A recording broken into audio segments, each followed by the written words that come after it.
como latas de cerveza vacías y colillas de cigarrillos apagados, han sido mis días. Como figuras que pasan por una pantalla de televisión y desaparecen, así ha pasado mi vida. Como los automóviles que pasaban rápidos por las carreteras con risas de muchachas y música de radios. Y la belleza pasó rápida como el modelo de los autos y las canciones de los radios que pasaron de moda. Y no ha quedado nada de aquellos días, nada más que latas vacías y colillas apagadas, risas en fotos marchitas, boletos rotos y el acerrín con que al amanecer barrieron los bares. Amigos, ¿cómo están? Bienvenidos a Radio Uruguay, bienvenidos a La Máquina de Pensar, ¿cómo están? Espero que anden bien porque La Máquina de Pensar arranca en este momento, 19:03. Hoy lunes estuvimos escuchando, acabamos de oír a la voz del poeta al cual le vamos a dedicar toda la semana a La Máquina de Pensar. Se trata del poeta nicaragüense Ernesto Cardenal. Él nació el 20 de enero de 1925, es un poeta, es sacerdote, ustedes ya lo conocen, es teólogo, es escritor, ensayista, traductor, escultor. Ahora me enteré en una entrevista de él que él gana tanto dinero como escultor que como poeta. Y bueno, y también político nicaragüense porque estuvo en el periplo, en el ciclo sandinista, estuvo como ministro de Educación, de Cultura, entre él, estuvo unos 10 años, a ver, aquí ahora mismo les voy a decir hasta dónde estuvo, pero bueno, estuvo hasta el año 88 claro, desde el 79 hasta el 87, que el ministerio, cerraron el Ministerio de Cultura por razones económicas, supongo yo, en el momento de bloqueo de la Revolución Nicaragüense. Bueno, saltó públicamente hace una semana o hace unos 15 días porque tiene un problema en Nicaragua y aparentemente se va a resolver, donde hay un litigio judicial con él fue monje trapense y hizo una comunidad, la comunidad de Solentiname, es unos lagos, y en esa comunidad hay un restaurante, un hotel, y bueno, hay líos judiciales. Todo el mundo, y lo que dice Ernesto Cardenal, no hablaremos durante esta semana, creo que no hablaremos tanto de este tema, sino la idea es hablarlo como escritor. Él dice que es todo un acoso de la mujer, la vicepresidenta, la esposa de Daniel Ortega, el actual presidente de Nicaragua. Para hablar de este escritor que se crió en la ciudad de Granada, un hombre de clase alta, un hombre que vivió la vida y que en el 56 decidió en Estados Unidos, conoció, le impresionó mucho la poesía norteamericana. Él en un momento decide hacerse sacerdote y bueno, quiere hacerse monje trapense. Bueno, ahí conoció a Thomas Merton. Hablaremos durante esta semana de Ernesto Cardenal y de su poesía, básicamente, una poesía que no es tan fácil de entrar, creo yo, por lo menos yo voy a hablar como lector.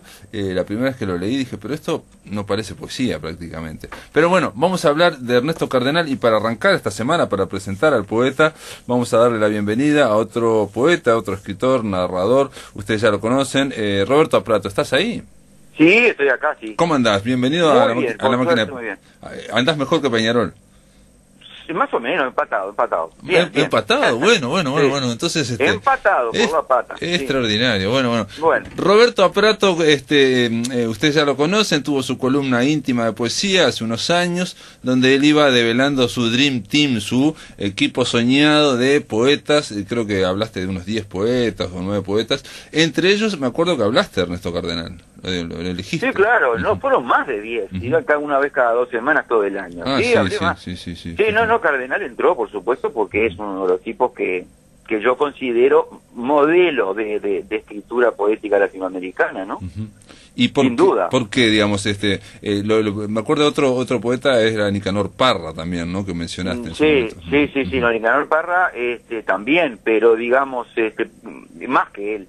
Pero Cardenal tuvo una fuerza impresionante, siempre la tuvo. Yo por suerte lo llegué a conocer. Yo fui al Festival Poético de Granada, y él estaba ahí, por supuesto, porque él vive ahí. Y lo vi, estuve con él, lo escuché leer poemas de él o decirlos de memoria, creo. Y bueno, y estuve muy emocionado de poder estar en contacto con él, porque digo, él fue uno de los tipos que abrió la cancha como para un nuevo tipo de poesía en los años 60, 70 para el continente, ¿no? Es muy consciente de eso, es decir, de él tiene varias cosas. Una, eso que decías vos, que en la parte religiosa, otra la parte política, que fue muy intensa en él, y otra la parte poética y de, no solamente de escritura de él, sino de divulgación de la poesía de otros. Sí. Y traducción, enorme. como traductor también, ¿no? Y como traductor, pero como antólogo. Es decir, él tiene, por lo menos que yo sepa, 2 libros grandes que son antologías de poesía nicaragüenses, en que entra muchísima gente, y que tienen la virtud de llevar al mundo latinoamericano toda una cantidad enorme de poetas, varias generaciones, porque no es solamente la generación de él, llega hasta los nacidos en los años 60, una cosa así, o 70, y realmente para mí fue revelador, para mí y para muchos otros, Milán entre otros, ¿no?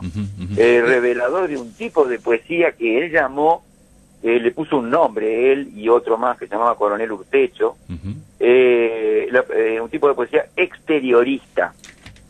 El exteriorismo que consiste, justamente de lo que decías vos, que no parece poesía, un tipo de poesía que él llevó hasta sus últimas consecuencias, que es escribir casi como si fuera prosa. Exacto, sí. Casi como si fuera prosa. Exacto, todo el estrecho dudoso y homenaje a los indios latinoamericanos, o Hora Cero, o sea, toda esa militancia política. Sí, bueno, el estrecho dudoso fue la que leí yo, y en su momento dije, pero esto no parece, pero porque por un lado, en una entrevista yo te comentaba, él dice, ahora ya no tiene 92 años, Ernesto Cardenal, decía que para él fue muy, primero en Nicaragua estaba la sombra impresionante de Rubén Darío, obviamente, claro, ¿no? Y después para él, personalmente, hasta los años 50, era la sombra de Pablo Neruda, que le costó mucho sacársela, y que para él fue liberador ir a Estados Unidos y conocer a los anglosajones, sobre todo a Ezra Pound, ¿no? Sí, claro. Y entonces eso liberó. Y él dice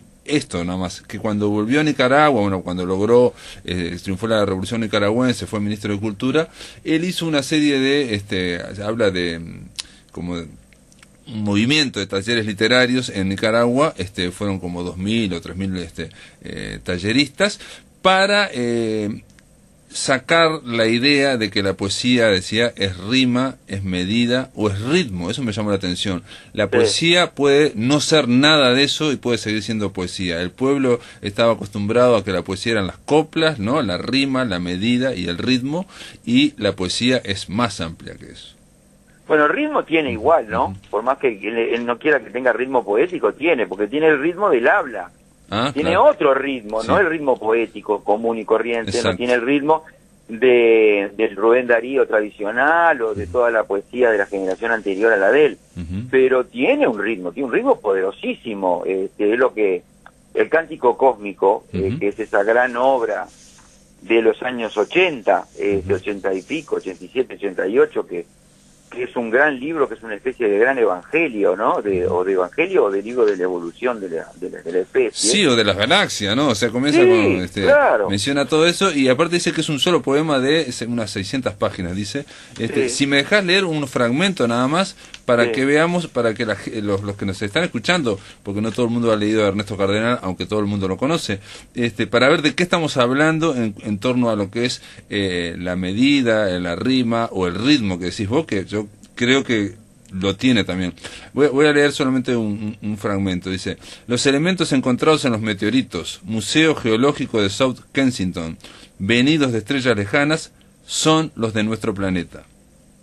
Todos los cuerpos celestes sólidos o gaseosos están compuestos de carbono, oxígeno, nitrógeno y metales, en la misma proporción que la Tierra. ¿Son solo para mirarse las estrellas? Tanta materia extraterrestre ha caído sobre la Tierra que tal vez el suelo que pisamos es extraterrestre. De las profundidades del cosmos, ciudadanos del universo por nuestra Tierra, que es un cuerpo celeste entre los otros.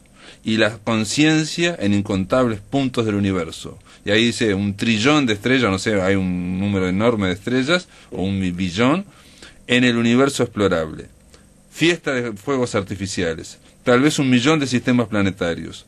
Nuevas estrellas naciendo de la tenue nube de hidrógeno, soles con su tierra, un universo común, uno sin compañía, en un punto de la superficie de un planeta pequeño, de una estrella modesta, en las afueras de una de las galaxias. Otean los telescopios en el remoto universo, y gigantescas antenas tratan de escucharlo. ¿Un espacio carente de sentido? Un universo común. Y sigue, digo, ¿no? Sí, sí, claro. Digo para aquellos que nos vean que no hay un ritmo, pero no sé.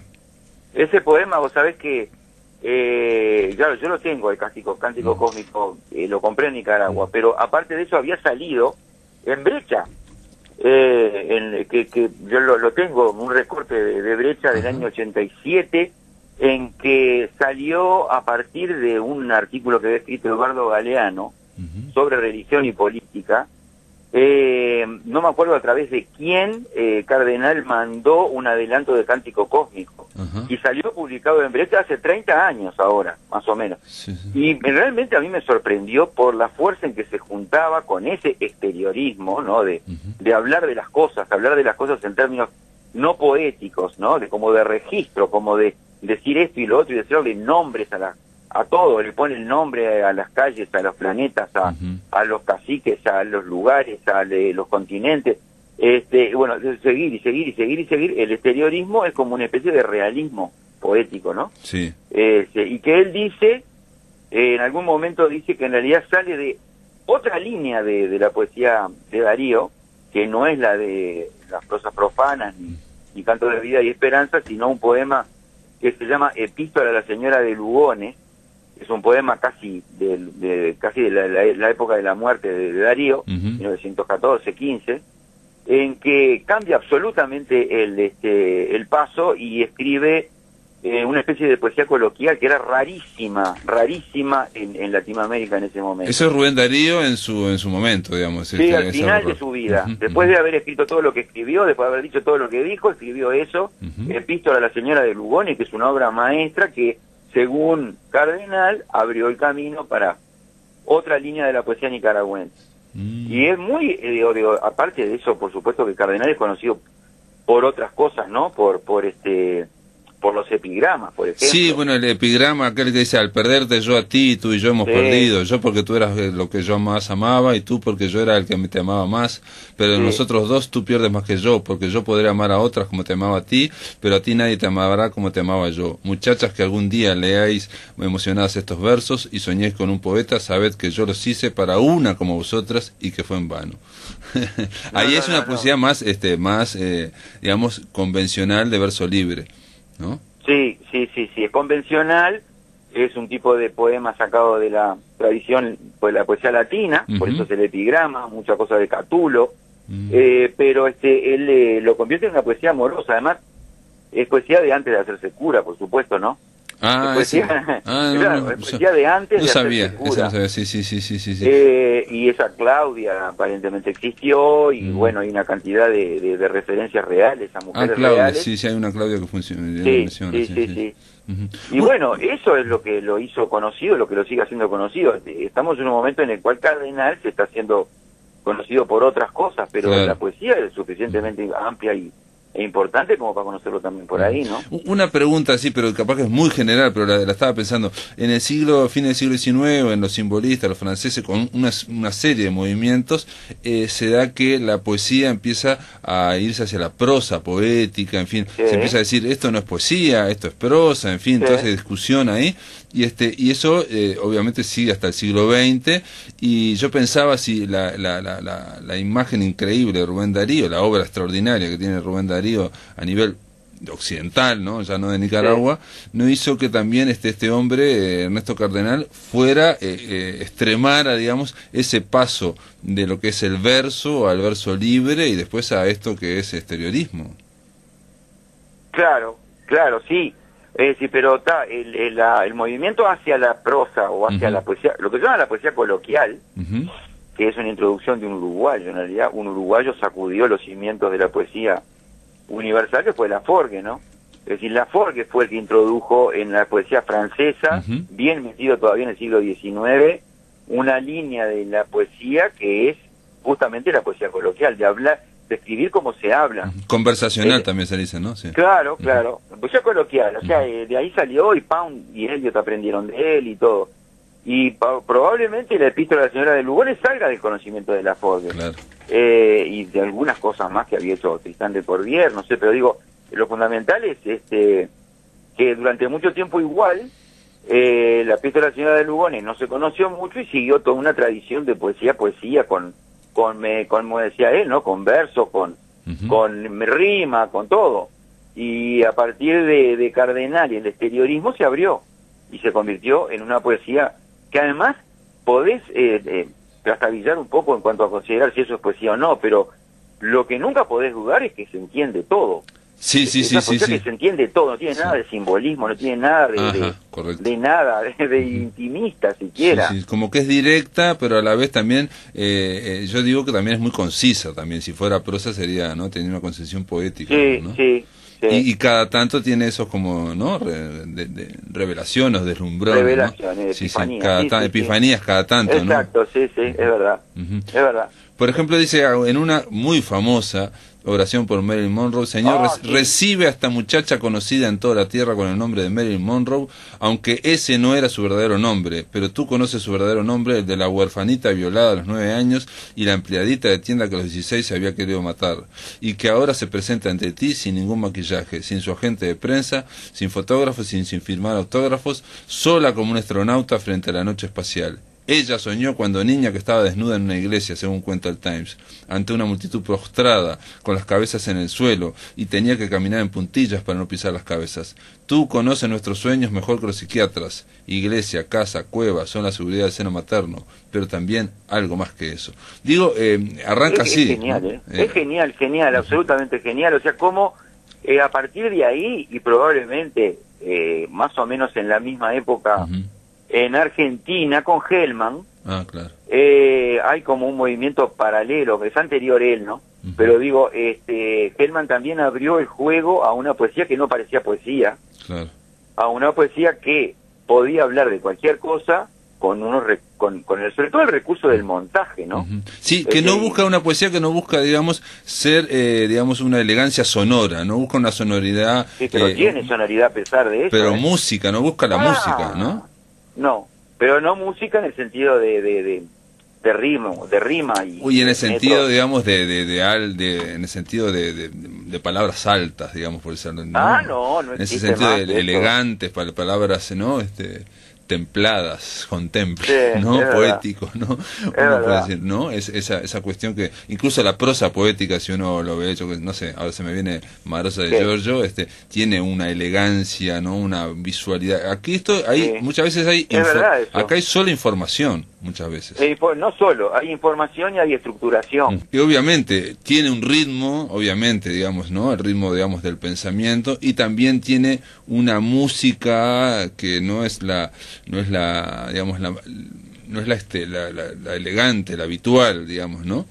No. Pero la tiene, digamos, ¿no? Que es el del discurso, digamos, ¿no? El de la información discursiva que va cayendo con un montaje, decías vos. Él hace un montaje también, ¿no? ¿Cómo sería eso del montaje? Y bueno, yo creo, bueno, no solamente yo, que eso sale de los cantos de Pound, ¿no?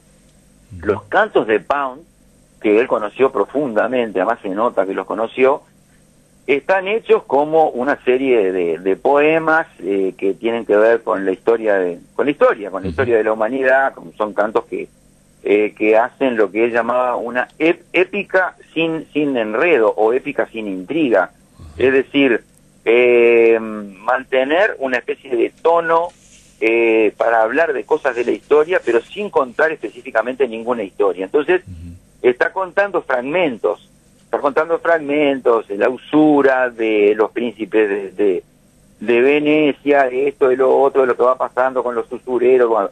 Y hace lo mismo con los indios, o hace lo mismo con Somoza, que son dos grandes núcleos, grandes núcleos históricos de su poesía, desde Hora Cero, que fue un libro de los principios de los 50.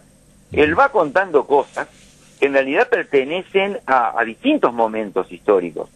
O sea, cumple con la consigna del exteriorismo de decir las cosas que pasan ahí. Sí. Qué cosa hay, qué cosa pasó, quiénes están, cómo son la gente que está ahí, pero al mismo tiempo lo somete a toda una máquina de corte, de fragmentación y de repetición también, porque repite las palabras, muchas veces repite lo mismo que ya dijo, y el montaje a la manera de una película, ¿no? Es decir, el montaje es un mecanismo narrativo que existe desde antes que hubiera cine y que estaba aplicado ya en la poesía, estaba aplicado en la narrativa, que consiste en cortar un fragmento e interpolar otro. Entonces, vos seguís una historia, como hace él, planteás una historia, planteás una escena y de repente la dejás sin terminar y metés otra. Y estableces una continuidad entre cosas discontinuas. Sí, por ejemplo, das una visión también de simultaneidad, también puede darse. Exacto. ¿no? Por ejemplo, te digo, Hora Cero, que es ese poema famoso que es como el inicio de la parte política de la poesía de Cardenal.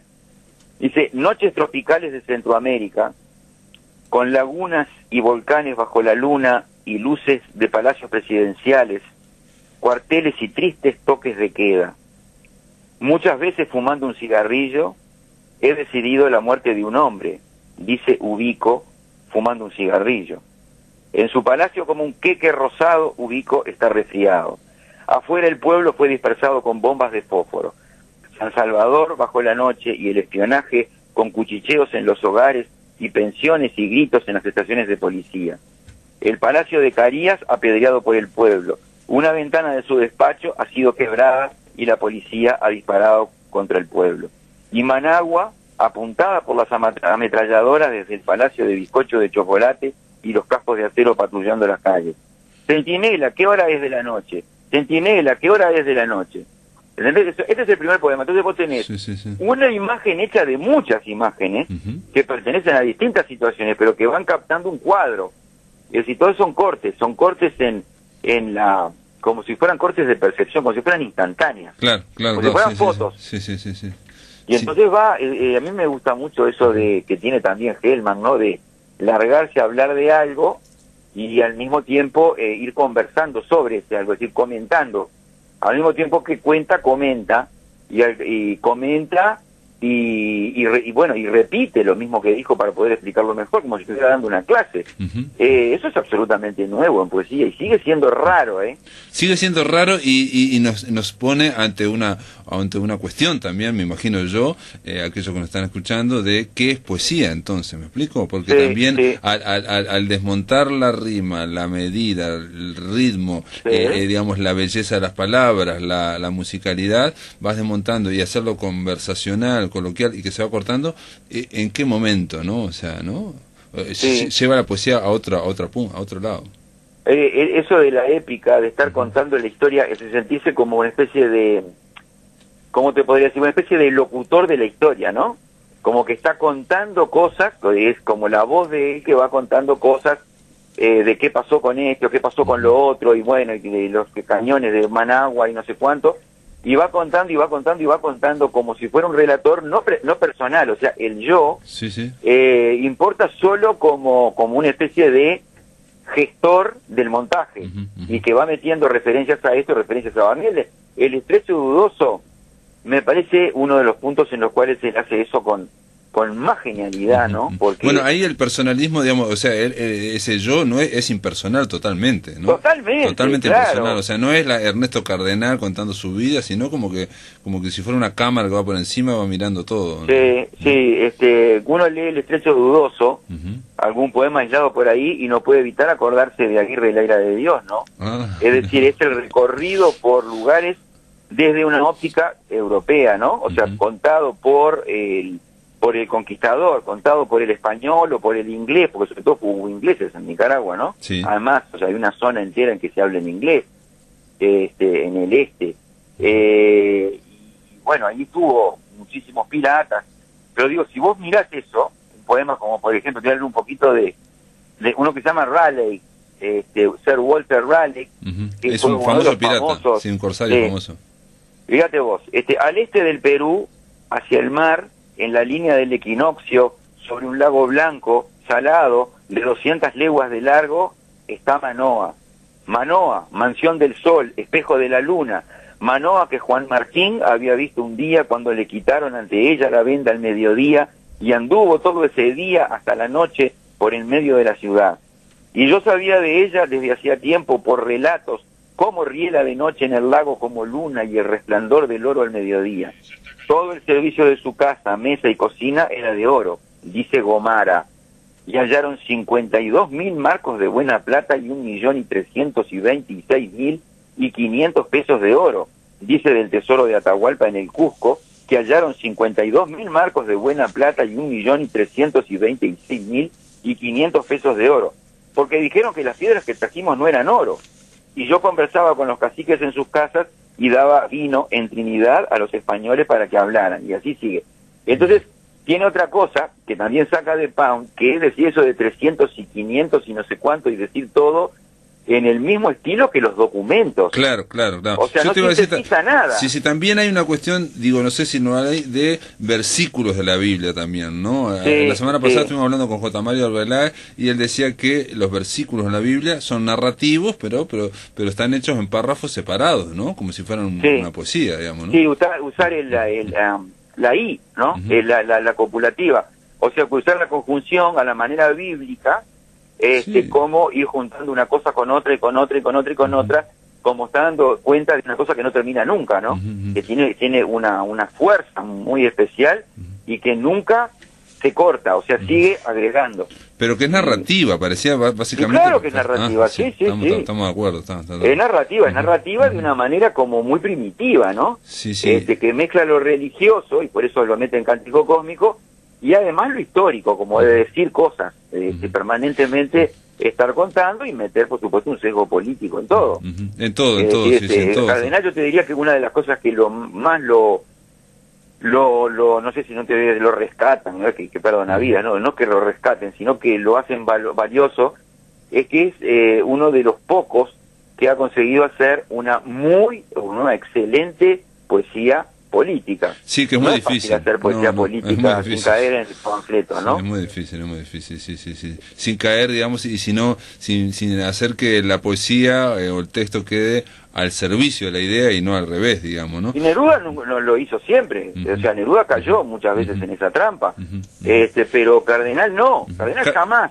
Cardenal cuenta otra cosa, digo, esto para ir culminando más la charla, aparato, pero cuenta que él cuando se muere Thomas Merton, que era su mentor, quedó tan impresionado que quiso hacerle un poema, obviamente, y empezó a tomar apuntes, pero eran tan buenos los apuntes, dice, eran tan diferentes, que lo que hizo fue entonces pasarlos a máquina y empezar a cortar por unidades, de a 5 versos, de a 2, de a 4, ¿no? Y entonces incluso lo hace hasta ahora, ¿no? Y ahí descubrió de ponerlos en el piso y empezar a una especie de cut-up, ¿no? De William Burroughs, ¿no? No sé como un artista moderno. Exacto, haciendo como un collage, y entonces ahí hizo coplas a la muerte de Thomas Merton, y con eso también hizo canto cósmico, dice, ¿no? Dice, acá una parte que tiene que ser entretenida, acá parte no reiterada, esto está muy bien para el final.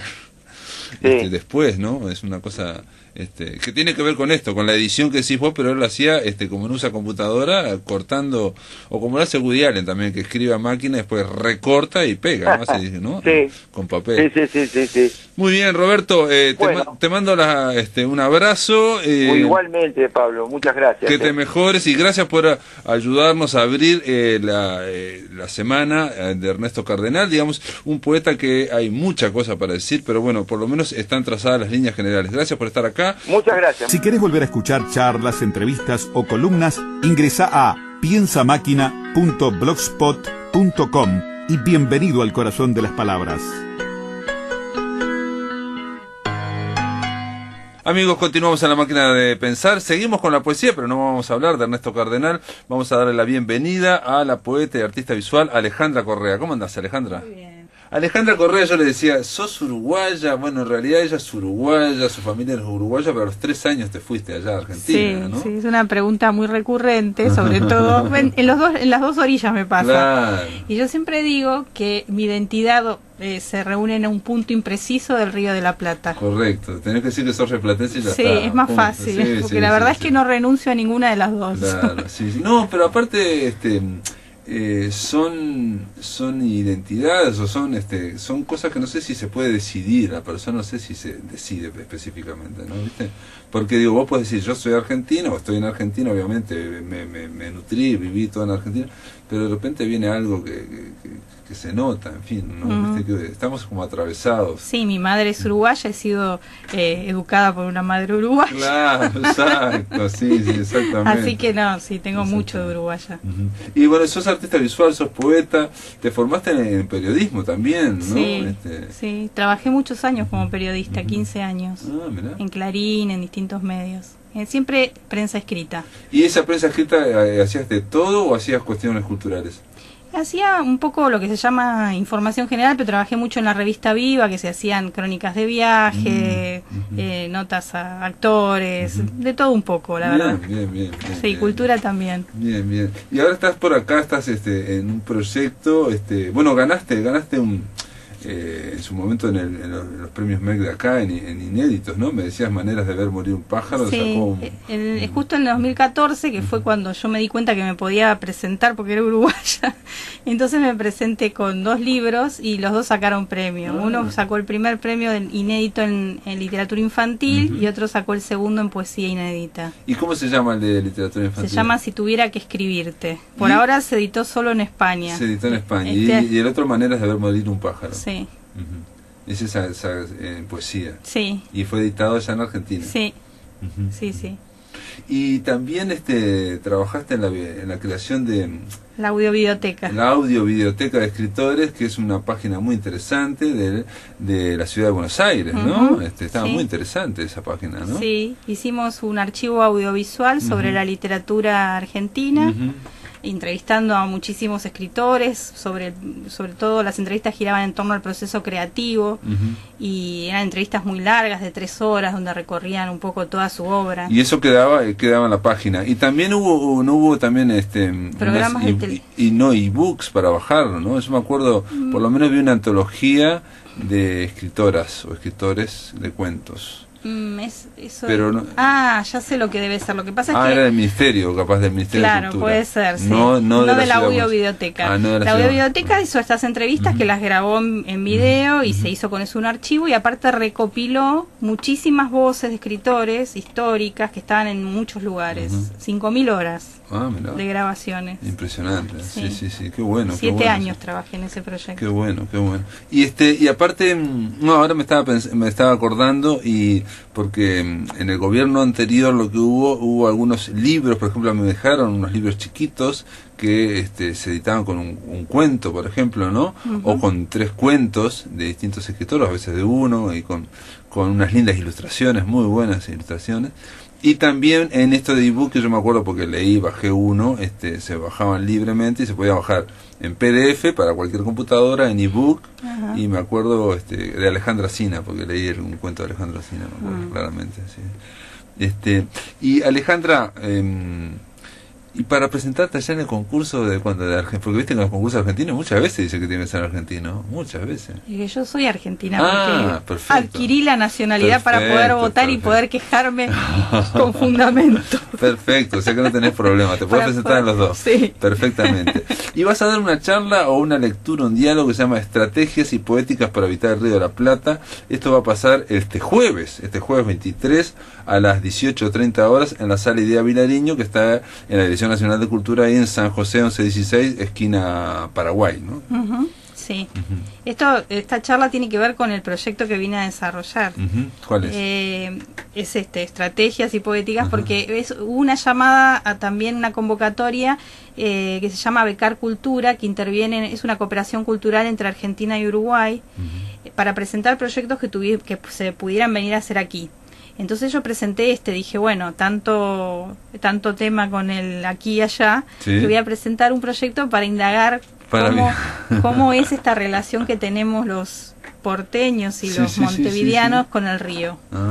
Con el río. Con el río de la Plata. En el río de la Plata. No de las orillas, sino del río. Del río. Perfecto, no había entendido, claro. Para entonces, o sea, la isla Martín García, por ejemplo. Claro, bueno, vos sabés que Sarmiento tuvo esa idea de que fuera la capital, la ciudad rectora del río de la Plata, fuera la isla Martín García. No sabía. Hay un libro que se llama Argirópolis, que ahí va a ser el nombre del país, de la ciudad, iba a nuclear, digamos, iba a ser la capital política del Río de la Plata. No. Ni Montevideo ni Buenos Aires, Argirópolis. Extraordinario. No tenía ni idea, mirá vos. Y porque Martín García yo no he ido, pero he visto fotos, tiene un cine impresionante, tiene unas edificaciones. Sí, muy poca gente, pero tiene mucha, tuvo una cárcel, ¿no? Sí, no, pero aparte me refiero a de estilo, ¿no? Edificaciones de estilo, ¿no? Sí. O sea que habla de que hace mucho tiempo fue mucha gente ahí con plata. Alejandra, entonces la charla es abierta a todo público, es a las 18:30, jueves 23, reitero, y va a versar sobre este proyecto. Sí, vamos a hablar un poco del Río de la Plata, de la poesía, de otras cosas que hago yo, pues yo hago también un festival de poesía en las escuelas, que ya tiene 7 años allá en Argentina, porque está en todo el país el festival. Vamos a charlar un poco de todo, digamos. Y va a estar Horacio Cavallo presentándote. Sí, Horacio Cavallo y Luis Pereira. Luis Pereira también, porque es una actividad, también lo dijimos, de civiles y letrados, como que lo auspicia la editorial, ¿no? Me han invitado, muy amablemente. O sea que los dos van a estar conversando con vos, te van haciendo preguntas. Sí, la idea es y la gente que va puede hacer alguna pregunta también. Sí, claro, por supuesto. Y cuando hablas de habitar el Río de la Plata, este proyecto que decís vos, ¿dónde lo aprobaste? ¿Quién lo financia? No, el proyecto no es que tenga una financiación, sino que es el desarrollo de una idea. Lo que estoy haciendo es, a partir de conversar con la gente, sobre todo con artistas, con poetas, ¿no? Acerca de esta realidad que nos habita también, que es vivir de uno u otro lado de este río tan inmenso que uno lo ve como mar. ¿Qué significa todo eso? Es como una pregunta que yo les estoy haciendo a un montón de artistas. De hecho, estoy grabando unas entrevistas y demás. Y rastrear al Río de la Plata en las obras, rastrearlo en la historia, qué significa todo eso y ver cuáles son los puntos de por qué el intercambio cultural no es tan aceitado como debería ser. No, bueno, eso que estás diciendo vos, por lo menos nosotros el año pasado hicimos un ciclo que se llamó Todos Somos Raros, que consistía en que una vez al mes, porque lo vamos a hacer este año, también traer un escritor argentino con un escritor uruguayo y que dialoguen sobre su obra, en fin, que comenten, en fin, y aparte con un músico uruguayo que cierre, digamos. También hubo otras iniciativas, como creo que ya te conté, hubo una también financiada por los fondos concursables o algo así, pero lo que decís vos, todas estas iniciativas tienen que ver con que no es tan fluido ese intercambio, o sea, hay una gran movida en Buenos Aires, por ejemplo, a nivel de editoriales independientes y de escritores, que es sorprendente, enorme. Y pero aparte es diferente a la de Uruguay, porque yo veo que son muy cooperativos, o sea, se juntan, hay muchísimas cooperativas, se generan cooperativas, o hay mucha colaboración, se hacen ferias alternativas, en fin, hay mucha cuestión, cosa que aquí no me atrevería a decir que pasa lo mismo, ¿no? O sea, aquí hay también, como o en Santiago de Chile, digamos, o en Lima, hay editoriales independientes que van buscando, ¿no? Son los mejores que olfatean la buena literatura, porque las editoriales industriales en general, digamos, han quedado un poco rezagadas en ese tema, ¿no? Pero no hay esos dos movimientos que hay en Buenos Aires y en Montevideo no están tan conectados. Yo creo que en estos últimos años se han empezado a conectar. Sí, yo noto que hay muchas iniciativas privadas, digamos, individuales, gente que dice, a ver cómo es del otro lado, qué están haciendo, cómo los traigo, cómo los llevo. Yo he venido a leer porque alguien dijo venía a leer, pero digo, desde el Estado no hay políticas públicas relacionadas con esto. Sí, por ahí iniciativas, ¿no? Porque, por ejemplo, yo la residencia en la que estoy es en el EAC de aquí de Montevideo, y yo veo que el EAC tiene mucha actividad con argentinos que trae a exponer o que les da la beca de residencia o lo que sea. pero son como, ahí podemos decir que hay una política, pero digo, en general no hay política, en Argentina no hay, cero. Una pregunta, ¿y el EAC, vos estás acá porque estás en una residencia que estás Claro, viviendo? la beca esta consistía en una residencia de un mes y la residencia es en el EAC. El EAC, se me acordar qué es. El Espacio de Arte Contemporáneo, lo que era la cárcel de Miguelete. Perfectamente. Que hicieron toda una residencia nueva, muy linda, y en este momento hay 5 artistas viviendo un mes así por intercambios y demás. Claro, el tema ahí que con eso también tiene que haber una especie de evolución también, porque a veces hay intercambios a nivel artístico, lo cual está bien, pero sí, no... Lo que pasa es que la beca que yo tengo no se inscribe dentro de lo que es el programa del EAC, sino que como es del MEC, el EAC, me mandaron ahí perfecto. a dormir, digamos, pero sí, perfecto. a dormir en la cárcel, así. Después me enteré de los esa fantasmas cárcel poética. y todo. Muy bien. No, estaba pensando, sí, en la Feria del Libro también se han hecho algunas actividades. A veces, hace 2 años se hizo una mesa en torno a Mario Lebrero, ahí fuimos varios, y el año anterior se hizo en torno a Delmira y a Felisberto, digamos, pero son cosas muy puntuales, puntuales. Sí. Y el año pasado, se fundó una librería aquí que se llama Escaramuza, que, digamos, está hecha por Eterna Cadencia, Criatura, algo así, ¿no? O sea, lo apoyan editoriales. Un socio local, pero un socio local y un socio, digamos, argentino, ¿no? Paulo Brown, en ese caso. Pero lo importante no es solo que esa librería es muy linda, en fin, y que tiene cuestiones argentinas, sino que también tiene una distribuidora. Y empezó a distribuir también libros argentinos, que insisto, el año pasado, que cuando hicimos este ciclo Todos Somos Raros, muchos de estos libros, estas personas, estos escritores que venían a hablar, no se distribuían acá, ¿no? Claro. No se distribuían, ¿no? Es una cosa increíble, estamos a un paso y allá no se distribuyen los uruguayos, y es así. En un momento la excusa fue también como empezó a haber problemas para pasar, ¿no? O sea, con los últimos años del gobierno. No, te digo porque hubo varios editores que me dijeron que habían dejado de pasar porque había problemas para entrar libros a Buenos Aires, ¿no? Eso, digamos... También hubo otros que los llevaban en la mochilita y no pasaba nada, ¿no? Pero bueno, hay algunos que se asustaban. Hubo algo muy lindo que fue la edición de las obras de Circe Maya. Lo editó una editorial cordobesa. Cordobesa, espectacular, muy lindo y eso fue una linda iniciativa, ¿no? Hacer conocer la obra de Circe en Argentina. Bueno, Circe increíblemente hasta el 2013 nunca se había editado en Argentina. Ese libro está bárbaro, con un prólogo, una conversación con María Teresa Andrueto, genial. Y aún así, igual, por ejemplo, me veía Facebook ahora un librero argentino que decía, bueno, se nos terminó el libro de Circe y ahora estaba planteando otro, ¿no? O sea, es todo por cuentagotas, digamos. Circe Maya debería ser súper conocida, como Marosa, digamos, en Argentina, y no lo es. No lo es. Es así, eso es como algo que hay que ponerle un foco de atención, me parece, porque sería muy rico el intercambio. Aparte, perdona que te interrumpa, ya que sacaste el caso de Circe Maya, es increíble que una editorial cordobesa lo sacara, que no lo sacara ninguna de Buenos Aires, digamos. Participó la Biblioteca Nacional, eso también está uruguaya, bueno. Las dos. Las dos. Sí, la uruguaya y la argentina. Y ellos pusieron también, digamos, financiaron. Sí, pusieron parte de la edición. Muy hermosa la edición. Sí, fue una iniciativa... Gastón Cironi se llama. Sí, Gastón Cironi, Viento de Fondo. Y fue como una iniciativa importante también de María Teresa Andrueto, que era la que tenía el contacto con Circe Maya. Y porque ella es cordobesa, tiene mucha fuerza en Córdoba. Se llama La Pesadora de Perlas, y ese libro se vendió, pero muy poquito también aquí, tampoco circuló mucho. Muy lindo, es una antología de la ¿no? Sí. Pero muy linda, sí.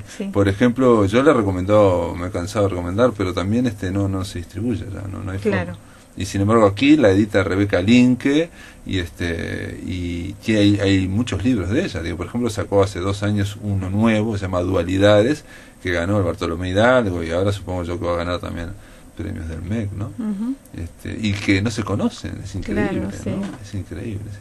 Bueno, entonces la idea de Alejandra Correa es compartir y conversar y debatir esto sería una charla que tiene como título Estrategias y poéticas, ¿no? O sea, estrategias y poéticas, las dos, estilos y estrategias para habitar el Río de la Plata. Un diálogo y una lectura que se va a realizar el jueves 23 de febrero a las 18:30 horas en la Sala Idea Vilariño, que es muy linda, de la Dirección Nacional de Cultura, ahí en San José 1116, esquina, a metros de San José y Paraguay, ¿no? Están todos invitados, todos pueden conversar, pueden charlar, pueden pedir autógrafos. no es para tanto.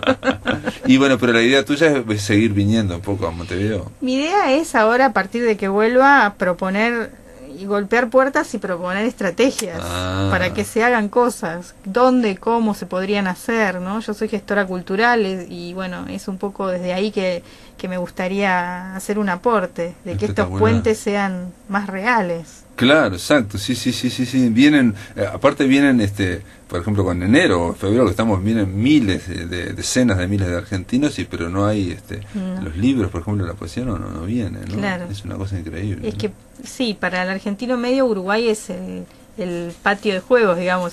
Sí, ¿no? Para respirar, ¿no? No para airearse, ¿no? No, y siempre me pienso que hay cosas que hay que ponerle así como empeño para que salgan, ¿no? Ponerlas en el foco, digamos, decir, mira, esto no está hecho, ¿por qué no lo hacemos? ¿No? Claro, es como sembrar algo, ¿no? Claro. Como ir pensándolo, para ir construyéndolo muy lentamente, pero sabiendo que eso también se genera, ¿no? Sí. Y de hecho, yo insisto, puse ese ejemplo de la distribuidora Jaramuza, pero ahí puede haber otros ejemplos que van cambiando, digamos, esta relación. Aparte está el tema de internet, en fin, podría ser mucho más fluido, ¿no? Mucho más fluido, sí. Alejandra Correa, bueno, gracias, suerte. Bueno. Saludos a Luis Pereira, saludos a Horacio Cavallo, que sé que te van a hacer muy buenas preguntas, va a haber una linda charla, y reitero, este jueves 23, amigos, a las 18:30 horas, ahí en la Dirección Nacional de Cultura, están todos invitados. Gracias por estar acá en La Máquina de Pensar. Muchas gracias a ustedes por invitarme. Amigos, se terminó La Máquina de Pensar, mañana vamos a seguir hablando sobre